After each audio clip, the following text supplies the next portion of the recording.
El periodismo puede ser la más noble de las profesiones o el más vil de los oficios. A esta hora, presenta el primer noticiero de vecinos y alcaldes del Perú, En Punto Municipal. El equipo periodístico especializado en temas municipales ya está al aire. En Punto Municipal les da la bienvenida. Muy buenas noches, nos volvemos a encontrar en Punto Municipal, el único noticiero de vecinos y alcaldes del Perú desde hace 22 años. Ricardo Hurtado con ustedes el día de hoy y el equipo 21 de jóvenes que están siempre con nosotros. Saludos a todos ellos. Miércoles, estamos miércoles, si no me equivoco, 8 de abril del 2026, a escasos 3 días de las elecciones generales en nuestro país. El 12 de abril, como ustedes saben, tenemos elecciones y ya está casi todo listo. El día de mañana se cierran los mítines que están bien promocionados, con mucha música, mucho baile. Se cierran los mítines el viernes, el último día de publicidad, y el sábado silencio absoluto. Tenemos que, se supone que reflexionar. Ahora, los últimos minutos, los últimos días, está esta efervescencia, esta psicosis de las encuestas que no se pueden mencionar, no se pueden difundir, pero se está tratando de manipular a la población. Como yo les dije el día lunes, la recomendación es que uno vote por su candidato, así supuestamente esté en el último espacio de la lista o de las encuestas o esté en el intermedio, que usted sea consciente de su voto y que lo mantenga. No podemos tener esa manera de pensar de que mi voto no lo puedo perder. Si tal persona está ya ganando, ¿para qué voy a votar? No, así no es la democracia. El voto tiene que ser auténtico, personal, idéntico de cada uno, y aparte que el voto es secreto, pues el voto es secreto.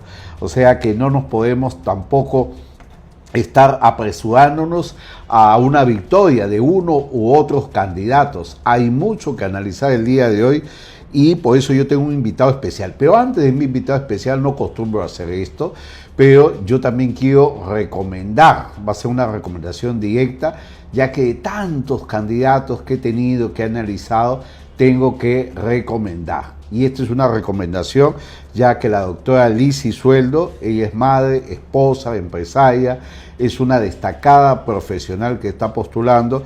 Ella postula con el número 5 por el Partido Renovación Popular para diputada y sabemos que lo va a lograr. Ella tiene, como repito, una amplia trayectoria profesional, abogada, madre de familia y una persona que va a dar mucho conocimiento en el nuevo Congreso de la República. La doctora Lizzy Sueldo, ella, como repito, va con el número 5 por el Partido Renovación Popular en la lista de diputados. Y si hablamos también de otra persona, para que no quedarme en Renovación Popular, también los jóvenes también van a dar un espacio importante en esta política, y les recomiendo el número 26. Es fácil de recordar porque estamos en el 2026, el 26 con Daniela en el partido Somos Perú. Así que marquen para diputado también Somos Perú, el corazón de Somos Perú, y el número 26 harán de que una joven emprendedora esté en el Congreso de la República. Necesitamos también cambio, experiencia, nueva generación. Necesitamos un cambio total, ¿sí? Yo a veces me atrevo a decirlo con la disculpa del caso, no deberíamos votar por nadie que esté actualmente en este Congreso, pero la decisión la tiene usted. Después de estas recomendaciones de Ricardo Hurtado, porque no agrupo a mi equipo, porque la recomendación es personal, doy la bienvenida a mi invitado especial. Y miren cómo es la vida. Nuestro invitado especial es un destacado profesional que de alguna manera me va a ayudar o nos va a ayudar a entender lo que está sucediendo. Ya a las últimas llega el doctor Jorge Quiroz. Jorge, muy buenas noches. Gracias por estar aquí en Punto Municipal y en BHTV. Buenas noches, Ricardo. Una vez más, muchas gracias por esta nueva invitación. de una fecha importante para la democracia en el Perú. Y el mejor análisis, yo decía, ¿a quién invito en estos últimos días? Y yo creo que tú tienes las cosas claras y siempre que has estado en nuestro programa has tenido esa objetividad, esa independencia, porque tú no estás en ningún partido, tienes la libertad de decir las cosas como son, y acá en el punto municipal hay libertad de decir las cosas. La gente, como decía al inicio, está un poco confundida con esta prohibición de las encuestas, pero que igual las estamos viendo en redes sociales, este análisis que unos suben, otros bajan. ¿Cómo ves esta situación después del debate? Después del debate, porque todo comienza en el debate, creo. Antes del debate no pasaba nada, pero el debate influyó mucho en estos temas. ¿Cómo viste los debates? Pero justamente la mejor encuesta, la mejor evaluación y el mejor análisis la puede hacer la propia población después de haber escuchado a los candidatos. Porque los ves, ¿sí? Es como un examen, como si fuese un examen personal, ¿sí? Ahí los ves que dicen, fuera del conocimiento, cómo manejan esta situación. Y entonces, en el debate, ¿qué cosa apareció sobre el pupitre de un candidato a otro? Ataques, insultos, show, sí. Refritos. Entonces no hubo propuesta. Y cuando algún candidato hizo una propuesta, era un festival de ofertas. Entonces las propuestas tienen que ser en base a un plan de gobierno bien sustentado, bien sostenido. Esto siempre lo vengo repitiendo, que tenga un norte. No se puede permitir que aparezca un candidato y diga, vamos a regalar 2.500, ¿no? 2.500.000 de lacto para los alumnos. Y tenemos que tener en cuenta que hay zonas en el Perú donde no llega la señal. O como un candidato también que hace pocos días decía que son, creo, 360 millones de la deuda social del magisterio. Y dijo que ni bien llegue, esto se va a pagar. Entonces no hubo en el debate la propuesta firme. Por ejemplo, no se habló de la reforma tributaria. No sabemos qué va a pasar con la SUNAT posteriormente cuando entre el nuevo gobierno. Ellos son los principales recaudadores del Estado, la SUNAT. Aunque un candidato, es la caja chica del aunque gobierno. Un candidato habló de bajar el impuesto a la renta, me parece. Sabes perfectamente, y esto se tiene que conversar con muchos economistas, yo no lo soy, que el IGB no se puede bajar de la noche a la mañana, no tiene que ser en forma sistémica. Lo pueden subir, sí, acuérdate, en la campaña cuando llevó la presidencia la gente a Toledo, cuando él decía, esta maldita SUNAT, yo voy a bajar el IGB, no lo pueden bajar, lo pueden subir sí, pero bajar no. Ese es un estudio que tienen que hacer. ¿Por qué? Porque el presupuesto del Estado se hace en base a lo que justamente informa la SUNAT y la probabilidad de recaudar. ¿Cómo se puede? O sea, entonces, es algo son absurdo. Sumas engañosas. Es algo absurdo lo que se dice. Claro, porque a la hora que le piden un informe a la SUNAT, lo informan y dicen, vamos a recaudar, tenemos para recaudar 100.000 millones de soles. Mentira, porque se tiene que calificar el insoluto de las deudas. En esos 100.000 millones que supuestamente dicen está incluido moras, intereses, costas, factor de ajuste, gastos judiciales y una serie de cosas que le incluye la SUNAT. Pero si le quitamos todo eso, ya no van a ser 100.000, de repente serán 20.000, que tiene que ser el monto insoluto real de la deuda. Pero volviendo al debate, mira, qué curioso. Hace años, muchos años, cuando volvía la democracia al Perú, cuando el gobierno militar decidió y dijo vamos a hacer una asamblea constituyente y la ganó el partido aprista y bueno, la presidió por un buen tiempo Víctor Raúl Haya de la Torre, que no alcanzó a firmarla porque falleció antes, y vienen las elecciones del año siguiente, en 1980, aparecen 3 candidatos que comienzan a encabezar el bloque. Bueno, en ese tiempo tampoco había tantos candidatos, ¿verdad? Y entonces arriba estaba Fernando Belaúnde Terry, Armando Villanueva y Luis Bedoya Reyes. Y como siempre la izquierda dividida, por un lado estaba Ledesma Izquieta, por otro lado estaba Barrantes, por otro lado estaba Hugo Blanco, Bernales Ballesteros, en fin, ese es el gran problema de la izquierda, que nunca se han juntado, porque cada uno busca su interés particular. Pero bueno, me quedo con estos 3 candidatos. Entonces el debate también tenía esos toquecitos de humor. Entonces tú sabes que el presidente Belaúnde tenía el problema del Parkinson, sí. Y Bedoya lo mira y le dice, para gobernar el Perú se necesita manos firmes, no temblorosas. Belaúnde lo queda mirando y le dice, oiga, el asunto está entre él y yo, o sea, entre Armando Villanueva y él. Entonces aquí no permitimos que metan sus narices, pajarracos de bajo vuelo. Y después estaban tomando finamente un café. ¿Te das cuenta? Entonces, elegantes, ¿eh? Claro. Y yo me acuerdo mucho de la campaña del 80, ¿sabes por qué? El APRA lanza un spot que dice el APRA es el camino. Sí, sí, Entonces la gente comienza a analizar el APRA, o sea, estos van a ayudar solamente a los que están dentro del partido aprista. Y Belaunde lanza un spot que lo trabajó Joy Danova y donde tuve la suerte de estar, yo en ese tiempo era locutor de radio, donde dice un presidente que trabaja y deja trabajar. Y un agregado, en toda la publicidad, el arquitecto Fernando Belaunde Terry salía con la esposa, la señora Violeta Correa. Y en eso la gente también reaccionó y dijo, ¿por qué? Porque la esposa de Armando Villanueva era chilena. Y nosotros teníamos un antichilenismo, lo tenemos creo hasta ahora. Sí. Entonces eran estrategias. Ahora no son estrategias. Ahora Se ha visto cualquier cosa, ¿sí? los senadores hacen cierres de campaña. Sí. Con orquestas, con grupos Sí. folclóricos, en fin. Correcto, los senadores, ya no solamente cierra campaña el presidente, pero hay un gasto tremendo. Y ya no es un solo meeting, porque estoy viendo varios mítines que van cerrando en distintos lugares, y ya no es uno central como había antes. Claro, entonces eso es lo que llama la atención y hay un gasto tremendo. ¿Ah?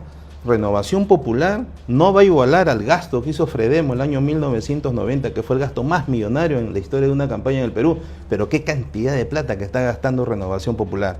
Yo no creo en las encuestas, en una anterior entrevista te lo dije, para mí las encuestas son manejadas, son manipuladas, etcétera. Pero todavía nos están llegando encuestas, las privadas, las que recibimos y no podemos anunciar. Difundirlas, sí.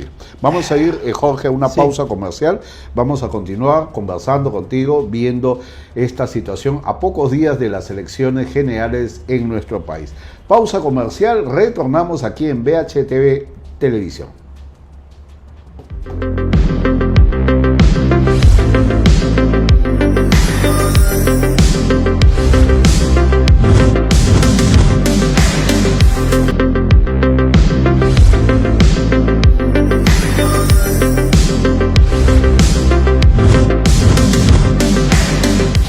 Seguimos aquí en Punto Municipal, siempre en BHTV Televisión. Hoy miércoles, como digo, a pocos días de las elecciones generales en nuestro país. Y si usted tiene su DNI vencido, porque vemos muchas noticias en la televisión de que el RENIE va a atender hasta altas horas de la noche. Bueno, hay que decirlo también que así el DNI esté vencido, usted puede votar con DNI vencido.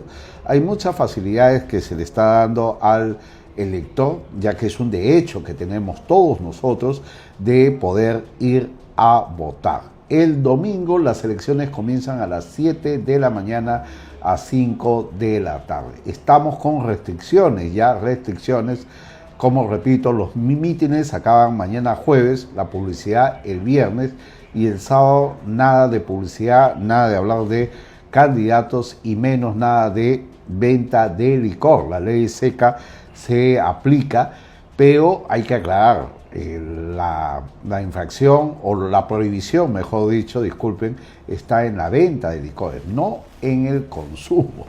Echa la ley, echa la trampa, podrían decir algunos borrachitos, ¿sí? Porque muchos van a guardar el licor y lo consumen el sábado.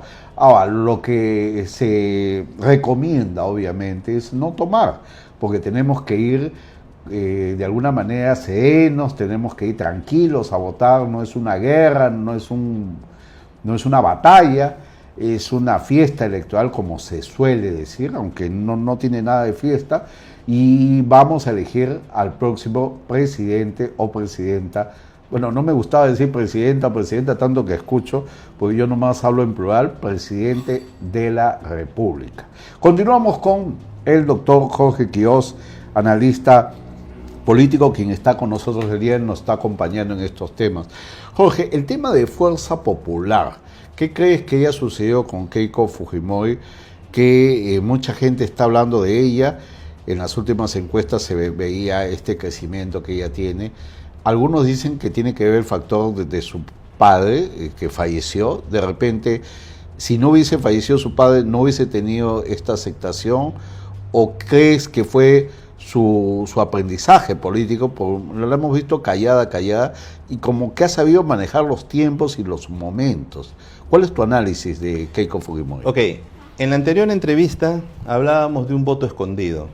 Y yo te dije, no es un voto escondido, es un voto en reserva.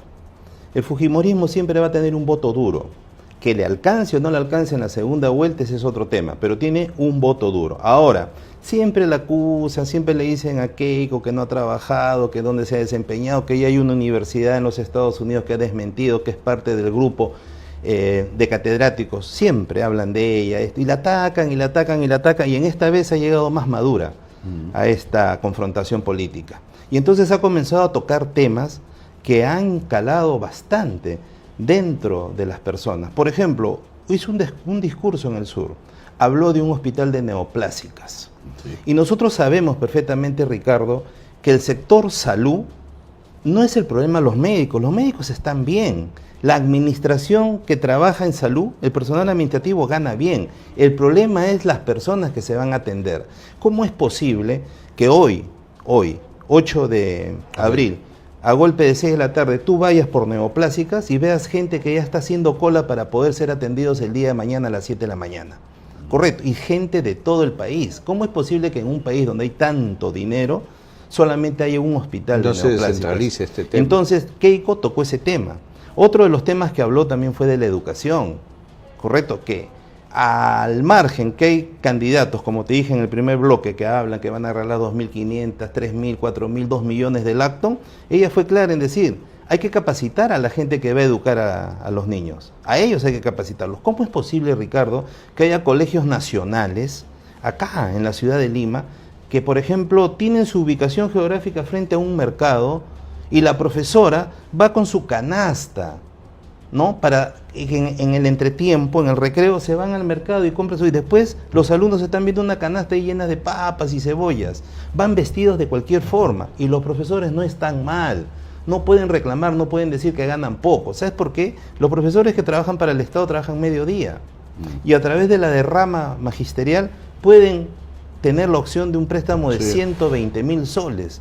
Y con 120.000 soles cualquier persona arregla la casa, compra un auto, cubre los estudios de los hijos. Entonces ellos se quejan, lógicamente, bueno, tenemos ya claro que la tendencia del profesorado nacional es izquierdista, ¿no es cierto? Los que van a las candidaturas y representan a los partidos de izquierda socialista dicen nosotros tenemos capacidad. ¿Tienen capacidad para qué? Para destruir los países. Sépanlo bien, que la izquierda nunca genera riqueza. La izquierda es especialista en gastar la riqueza, en arruinar los países. Ya lo hemos visto. Bueno, les ha quedado lo de Pedro Castillo, pues el gran maestro. Cierto, claro. Entonces, ahora, volviendo al tema Keiko Fujimori, en esta oportunidad ha llegado más madura. Y ha viajado al sur, ha desarrollado su camino, nadie la ha atacado. Eso es lo que te iba a decir. Contra ellos no ha habido huevos, otros. Contra ella no ha habido tomates, no ha habido absolutamente nada. Sí ha habido insultos, sí, eso sí, verbales, pero no ha habido agresiones. ¿Pero Alberto Fujimori suma en este cambio? ¿Tú crees? Pero por supuesto que sí. Mira, Ricardo, si nosotros visitamos San Juan de Lurigancho vamos a llegar a 3 asentamientos humanos, Huanta 1, Huanta 2 y Huanta 3.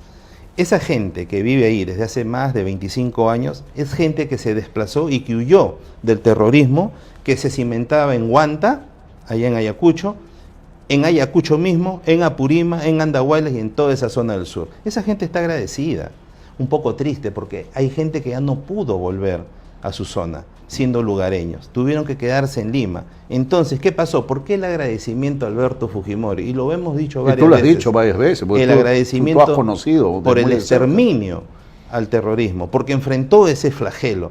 Porque ahora quieren hacer creer a los jóvenes de que no fue terrorismo. Que no fue terrorismo, que fue un movimiento social. Imagino. Que buscaba la igualdad. Y los jóvenes tienen que saber, tienen que conocer la historia, tienen que averiguar. Hoy es mucho más fácil. Entren al YouTube, entren al Google, averigüen. Por eso están las redes sociales. El terrorismo era un flagelo que apareció en el Perú, que le dieron libertad, que comenzó a exterminar no a los millonarios, que es contra lo que lucha el socialismo, sino a los propios pobres. Comenzaron a arrasar pueblos enteros y contra ese enemigo escondido, porque son tan cobardes que no dan la cara, contra eso luchó el gobierno de Alberto Fujimori. Y entonces hay gente que está agradecida y hoy que la ven más madura, Keiko, no dudan en decir vamos a respaldarla. Y por eso es que en la última encuesta aparece en un primer lugar. Y en las encuestas que nos están llegando y que no tenemos por qué decirla, también tiene un lugar expectante. Lo que sorprende Ahora es que el Colorado esté apareciendo con tanta fuerza y que el día de ayer ha hecho un cierre de campaña en la Plaza San Martín y que el día de hoy digan que la Plaza San Martín está prohibida para hacer cierres de campaña. Y eso tanta te quería hablar, preferencia con el Colorado. Te quería hablar, decía una preferencia con el Colorado, ¿sí? El fenómeno Belmont, lo hemos hablado fuera de cámaras. ¿Quién no conoce a Belmont? Pues sí, un personaje de toda su vida de amplio liderazgo, enfrentamiento, personas que lo quieren, personas que no lo quieren, pero es un personaje, ¿sí? Mira, a Belmont, a Ricardo le hicieron una pregunta: ¿qué había pasado con las acciones de RBC? Las que costaron $1, ¿cierto? Y donde mucha gente invirtió. Sí. Pero él se ha ratificado y ha dicho varias veces, y es una cosa real y lo garantizo, que esas acciones están movidas en la bolsa de valores. Lo que pasa es que no suben, han perdido lógicamente su valor, pero ahí están. O sea, las personas que tienen todavía su documentación y pueden demostrar que son accionistas de RBC, ahí están las acciones, que ya no valen nada, pero ahí están.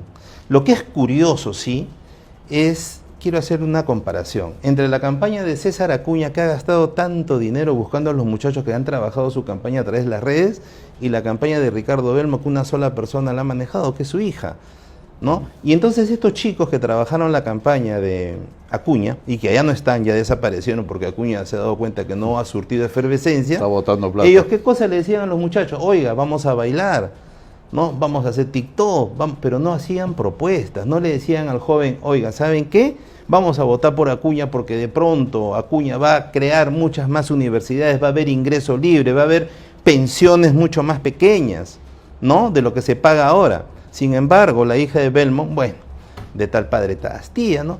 Comienza a hacer propuestas a los jóvenes. La vez pasada le escuché que dijo: nosotros queremos llegar al gobierno y queremos ver lleno migraciones de mucha gente que está sacando su pasaporte, pero para irse a pasear, para ir a conocer otro mundo y para regresar. No como en los años 80, que la gente sacaba sus pasaportes para ir a buscar un destino diferente. Y ahí está la gran diferencia de las dos campañas, donde se ha invertido poco Ricardo Belmont y donde ha invertido una millonada. ¿No te parece que es muy tarde también? ¿O crees que todavía hay tiempo? La aparición de Belmont yo creo que es oportuna. ¿Sabes cuándo aparece Belmont? La semana pasada. Terminando la semana pasada y todavía en Semana Santa, donde la gente estaba un poquito recrudecida. O sea, no hay necesidad, vamos a hablar ya de análisis de marketing político, de adelantarnos mucho, como pasó con Rafael López Aliaga. Una pregunta: hace una semana, miércoles de la semana pasada, antes del Jueves Santo, ¿escuchabas hablar de Belmont? No. Comenzó a sonar Belmont jueves, viernes, sábado, domingo, y ahora comienza a sonar con más fuerte, y todavía sorprendido con este cierre de campaña. Particularmente yo me he quedado sorprendido. Yo estaba esperando el cierre de campaña de Keiko, que es el día de mañana, el cierre de campaña de López Aliaga, que es el día de mañana, el cierre de campaña de Carlos Álvarez, ¿no? Pero no esperaba que Belmont haga un cierre de campaña. Después han habido otros candidatos que sí han hecho su cierre de campaña, por ejemplo el día de ayer Carlos Spack en Barranco, pero en un sitio cerrado, donde no hay convocatoria. Y ojo, creo que nos escuchó, ya no está Montoya a su lado. Ah, sí, parece que, así como ya no está Norma Yarro con Rafael López Aliaga. Y como Chepú, que ya no aparece al costado de Carlos Álvarez. Cosas que Entonces, se están moviendo. Esas cositas son las que van moviendo y van llenando la vista. Vamos a ir a una nueva pausa comercial. Estamos con el doctor Jorge Quiroz dando este análisis a pocas horas de las elecciones en nuestro país. Pausa comercial, retornamos, amigos.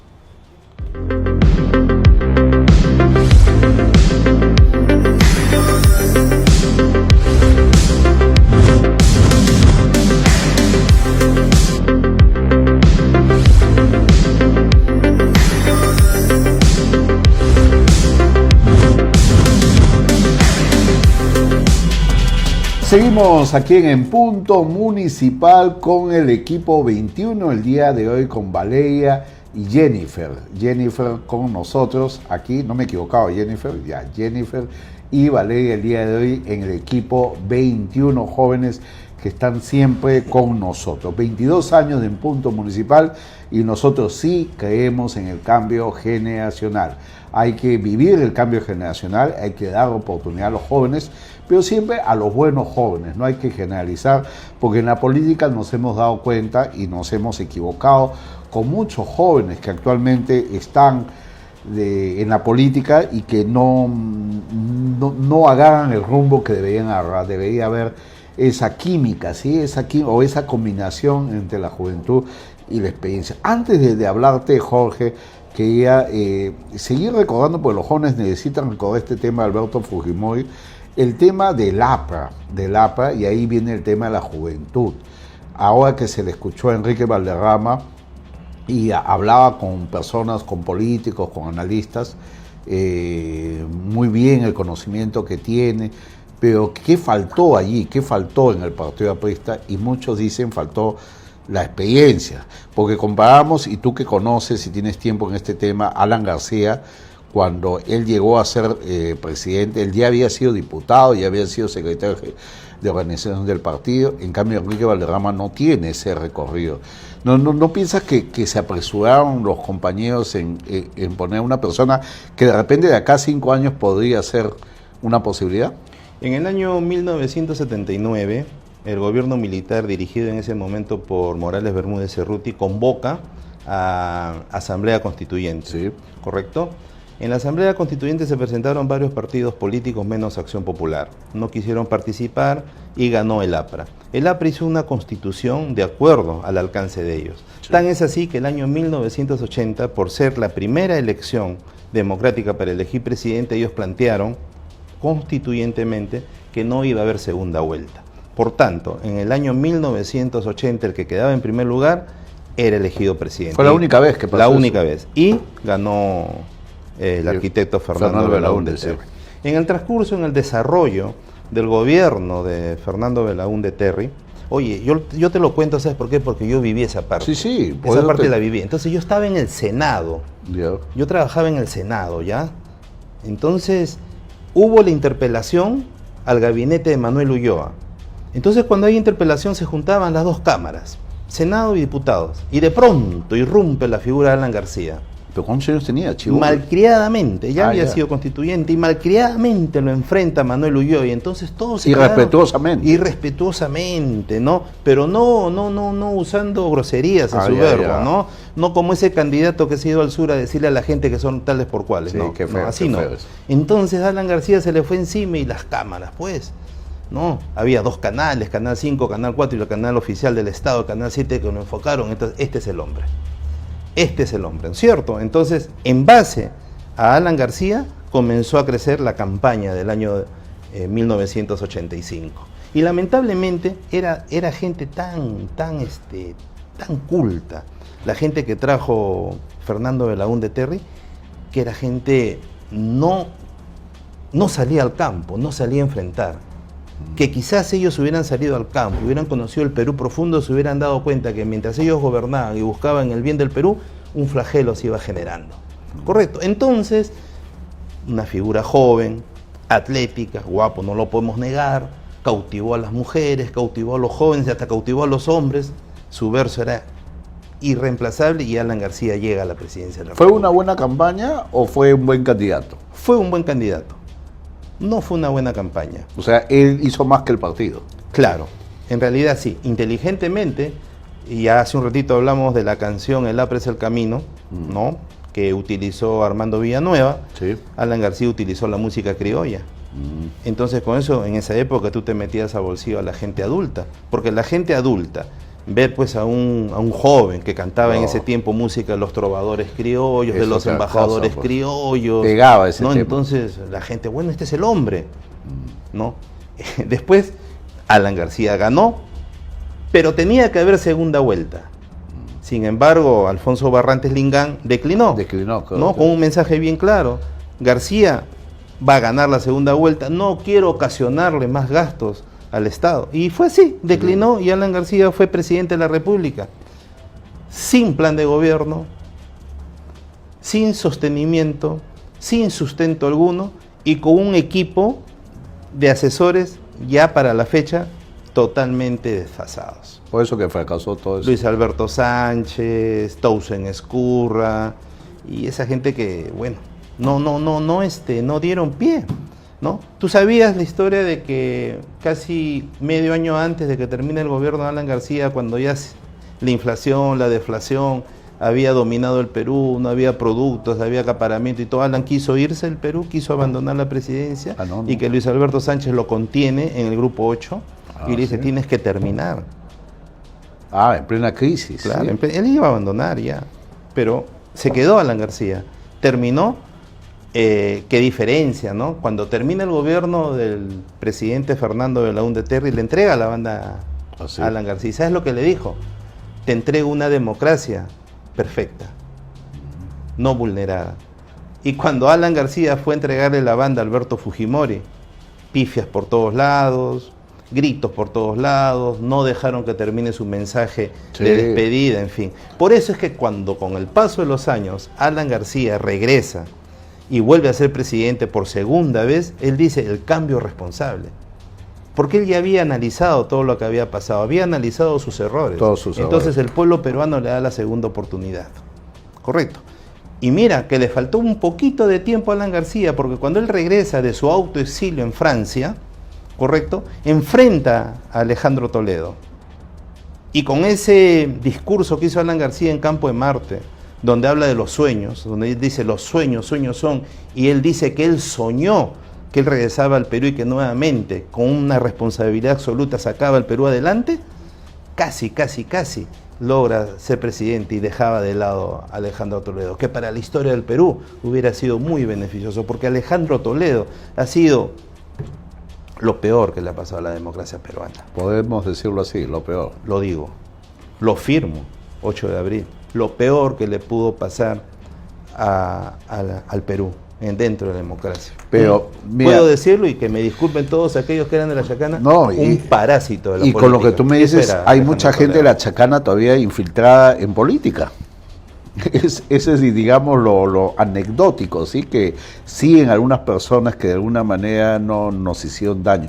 Pero con la reflexión que has hecho, Alan García, bueno, Enrique Valderrama, ni sombra, ¿sí? Lo que pasa es que, ese es el tema, pues mira, los partidos políticos tradicionales dejan de lado su ideario y trabajan en base a nombres. A una persona, caudillismo. Claro.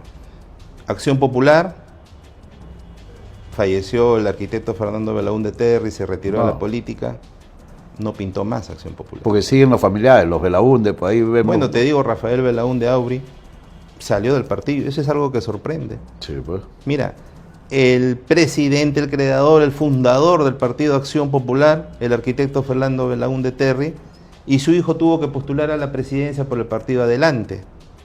Y el nieto tiene que postular a la presidencia por Libertad Popular. Y dentro del Partido de Acción Popular, ¿qué cosa hay ahora? Niños. Sí. El Partido Popular Cristiano, ya no estuvo Bedoya Reyes y desapareció ese partido y ahora es Unidad Nacional. Qué pena, y entonces, ese mismo camino ha seguido el APRA. Pese a que se está preparando el hijo de Alan García, la hija de Alan García, liderazgo como de Alan García, no creo que... Y en estos momentos el APRA corre el riesgo incluso de no pasar la valla electoral. Uy. El tema de Alberto Fujimori, Jorge, te lo decía antes de los comerciales, para recordar a los jóvenes, ¿sí? Porque marcó mucha esperanza en los pueblos del interior del país. No había taxista o no había peruano que hable de lo que hizo muy alejado de la capital, porque se gobernó desde fuera de la capital. ¿Cuáles son tus recuerdos de la época de Alberto Fujimori? Algo que no terminaré nunca de criticar a Alberto Fujimori es que tuvo que alejarse del poder en el momento oportuno. El poder desgasta, cansa, se te acaban las opciones de poder convocar gente capaz, piensas que ya convocaste a todos. Él no tuvo necesidad de irse ni a la reelección ni a la segunda reelección. Él con el primer mandato, con los primeros 5 años ya había demostrado, ¿no? Y podía irse a descansar y después volvía. Correcto, pero ¿cómo encontró? Y esto es repetitivo y lo vengo diciendo varias veces. ¿Cómo encontró Alberto Fujimori el gobierno? Con inflación, con deflación, la moneda no servía para nada, endeudados en el Banco Mundial y encima con el terrorismo. Para variar, 2 cédulas, Sendero Luminoso y el MRTA, el Movimiento Revolucionario Tupamaro. Entonces él llega sin tener mayoría en el Senado. La mayoría la tenía el Fredemo, que había gastado un dineral de plata en la campaña de Mario Vargas Llosa.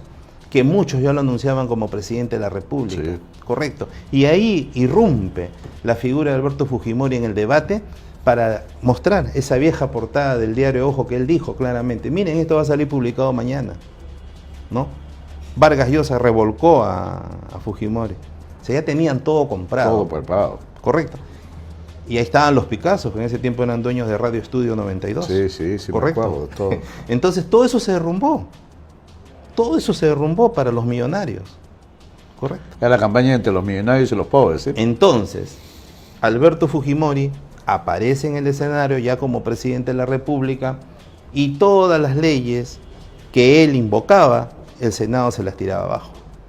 Entonces no quedó otra cosa, ampararse en la Constitución Política del Estado y decir, tengo que cerrar el Congreso, si no, no lo iban a dejar trabajar. Acuérdate que ya había habido un amago de golpe de Estado, comandado por el general Salinas Sedó, ¿correcto?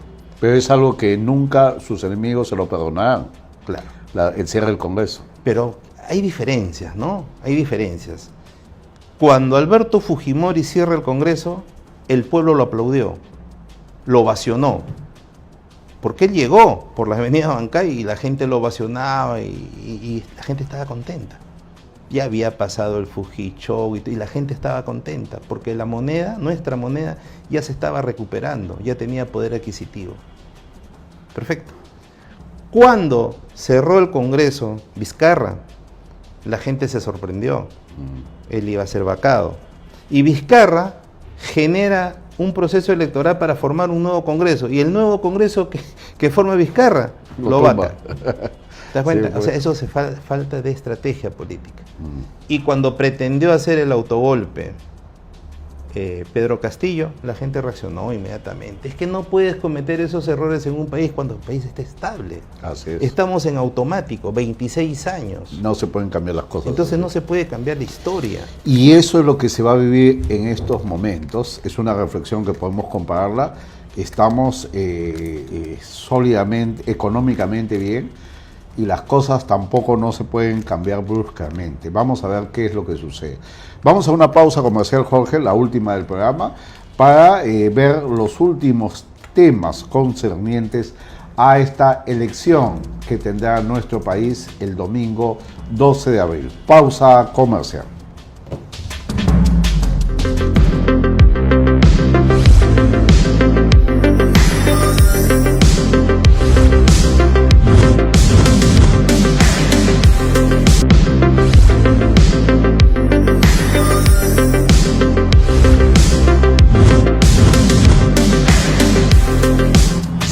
Seguimos aquí en Punto Municipal y me encuentran con el celular porque sigue llegando información, últimas encuestas que nos siguen llegando a muchos comunicadores y a muchos peruanos, pero la prohibición es la prohibición, algunos están en desacuerdo con este tema, yo no voy a ahondar en esta situación, pero no se pueden difundir ni publicar encuestas, pero las tenemos, acabo de verlas y vamos a ver qué pasa. No son las definitivas, hay días todavía importantes, como lo dice nuestro invitado. Muchas personas deciden estos últimos días, a veces uno se adelanta mucho a estos temas y a veces uno piensa que también con un concierto, con un cierre de campaña puede ganar. Esa sería también otra pregunta, si un cierre de campaña te puede hacer ganar. Hay muchas interrogantes. Pero hablemos, Jorge, de Carlos Álvarez, que también ha estado mencionado en los últimos días. Escuchaba una entrevista de un defensor de él que dice que él comenzó a salir desde que salió a hacer chistes, ¿sí? Parece un chiste lo que te voy a decir, ¿sí?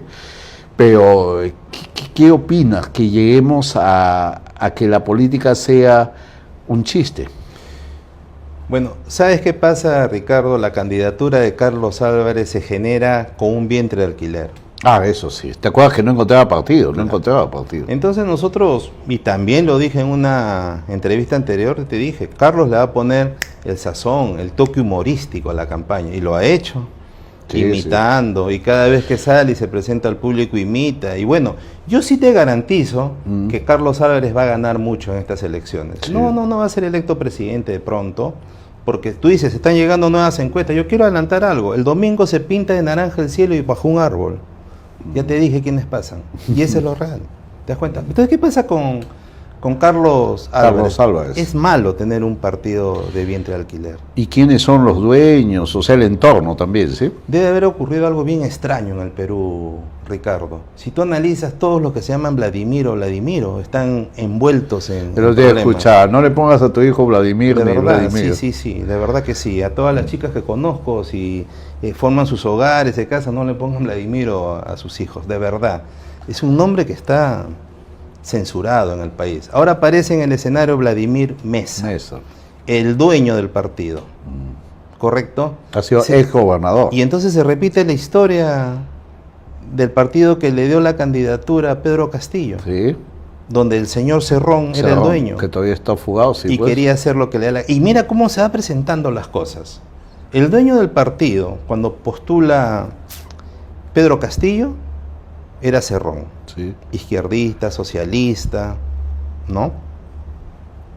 Y la primera vicepresidenta que pone este pata Castillo, Dina Boluarte. Dina Boluarte, socialista. ¿Has analizado quién es la primera vicepresidenta que pone Álvarez?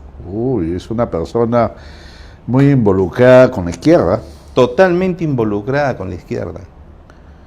¿Correcto? Que ha encabezado marchas, María Cristina Chambicea. que ha levantado el brazo izquierdo, que ha avivado por una revolución.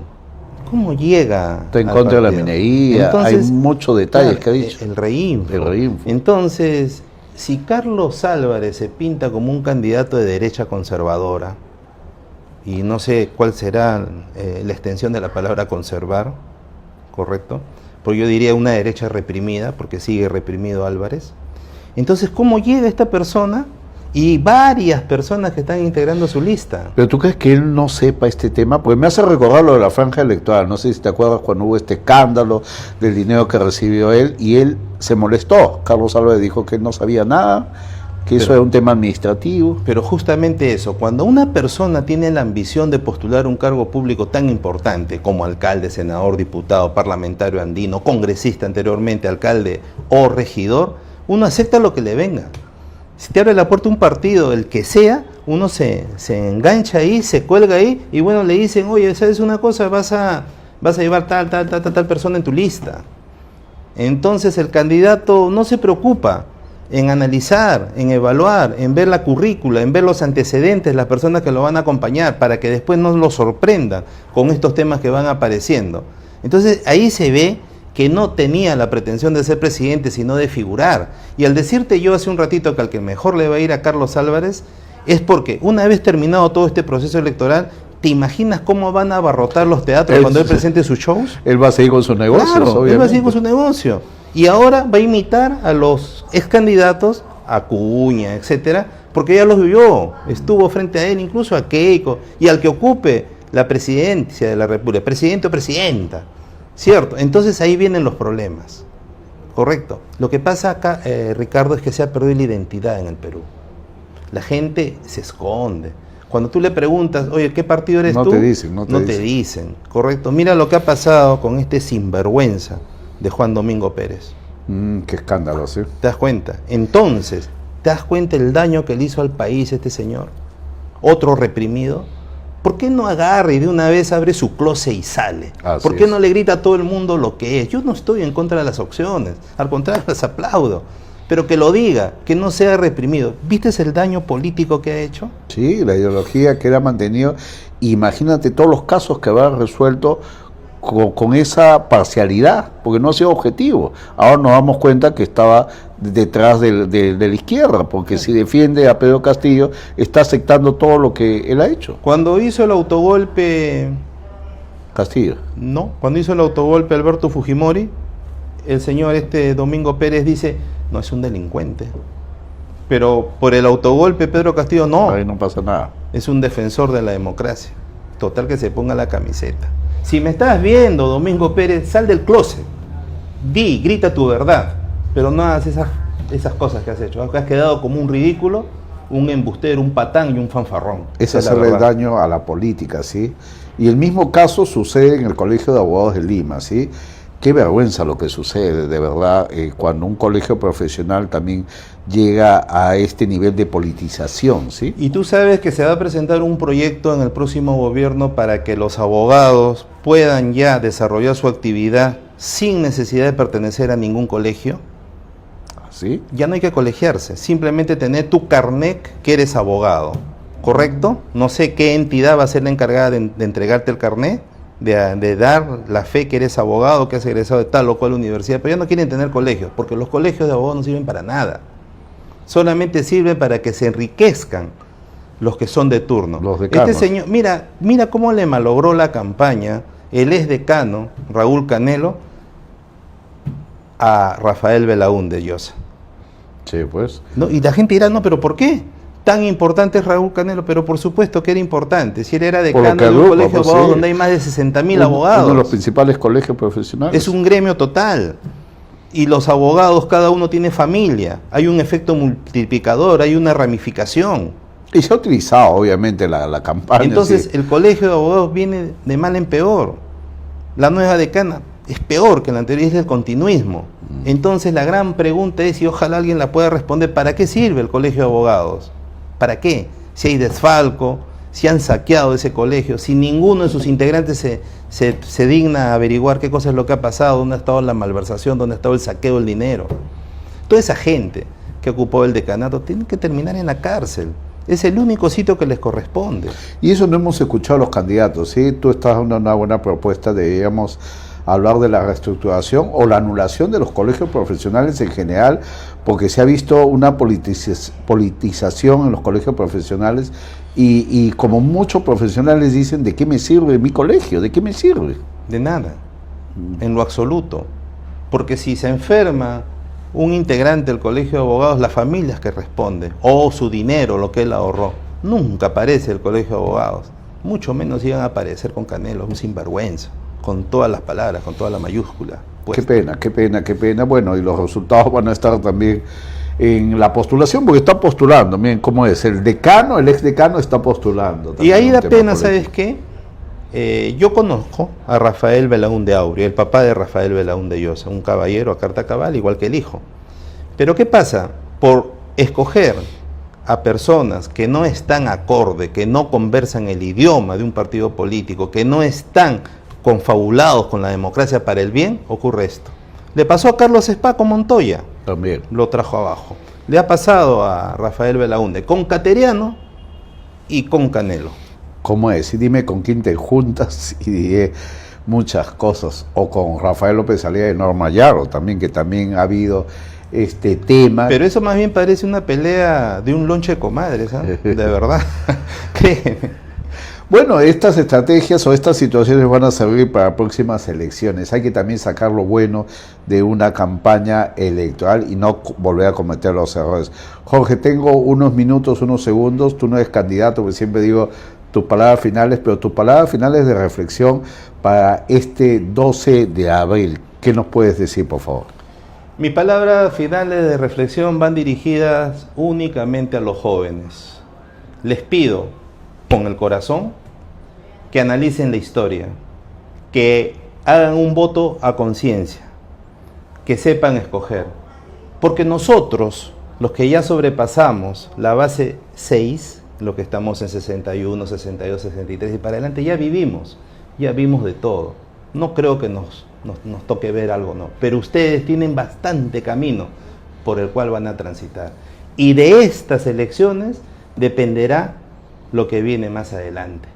No queremos ver más jóvenes o viajar en algún momento al extranjero, llegar a los Estados Unidos, España y Japón y ver jóvenes peruanos de 18, 19, 20 años sirviendo a gente del extranjero. Queremos ver jóvenes que salgan al extranjero a traer tecnología. Acá en el Perú se hace dinero, jóvenes. A ustedes se los digo y se los digo, como dije al principio, con el corazón de la mano. Voto a conciencia. No les voy a recomendar por quién, pero hagan un voto a conciencia porque el futuro es de ustedes y el futuro del país está en la mano de ustedes y llegó la hora de decidir.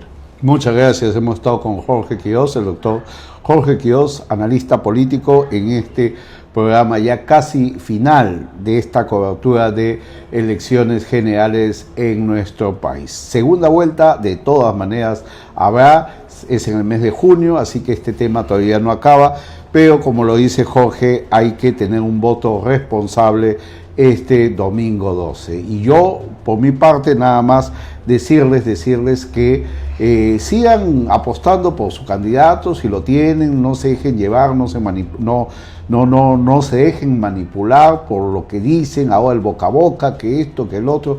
Cada uno confíe en su candidato. De voto a voto se puede llegar a mucho y, como repito, todavía nada está dicho. Así tengamos encuestas, así tengamos comentarios, faltan días y cualquier cosa podría pasar en el último momento. Muchas gracias, Jorge, por tu participación. Nos vamos gracias al equipo 21, a Jennifer, a Valeria, que han estado con nosotros, gracias a ellas, y nos volvemos a encontrar, Dios mediante, el viernes, el fin de semana que todavía podemos hablar de política. Vamos a estar con lo último de estas elecciones 2026. Que tengan ustedes muy buenas noches, amigos.